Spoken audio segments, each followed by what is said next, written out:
حسین کے بابا جناب علی رضی اللہ تعالی عنہ کا فرمانے عالی شان ہے، لوگوں کو نیک کام بتلا کہ تو اس سے نیک کام کرنے والوں میں شامل ہوگا۔ لوگوں کو نیکی کی باتوں کا حکم دے اور برے کاموں سے انہیں منع کر، اور جو تجھ سے قطع کرے اس سے ربط رکھ، اور جو تجھے محروم رکھے تو تو اسے اپنی عطا سے محروم نہ رکھ۔ خود بھی نیک کام کرو، لوگوں کو بھی نیک کاموں کا بتلاؤ، خود بھی برے کام سے باز رہو اور لوگوں کو بھی ان سے منع کرتے رہو۔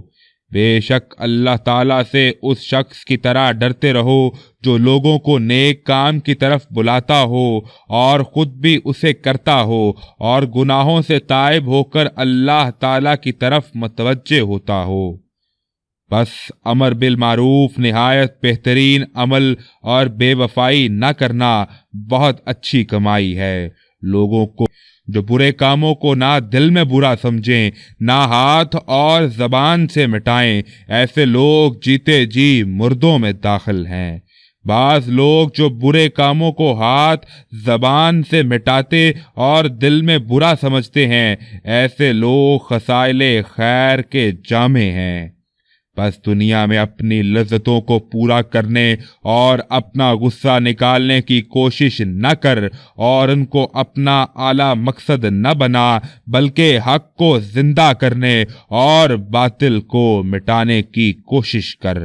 اگر کسی بات میں آگے بڑھنا چاہتے ہو تو اللہ تعالیٰ کی حدیں قائم کرنے اور امر بالمعروف میں آگے بڑھو۔ لوگوں کو بھلے کام کرنے کا امر کر اور خود بھی ان کو کرتا رہ، اور ایسا نہیں ہونا چاہیے کہ اوروں کو تو بھلے کام بتلائے اور خود ان سے جی چرائے۔ اگر ایسا ہوا تو اس کا وبال پیش آئے گا اور اللہ تعالیٰ کی ناخوشی کا باعث ہوگا۔ دین کا اہتمام اس طرح ہو سکتا ہے کہ تو اپنے بھائی کو اللہ تعالیٰ کی طرف آنے کے لیے تاکید کرے، اسے گناہوں سے ہٹائے اور اسے اکثر اس بارے میں ملامت کرتا رہے۔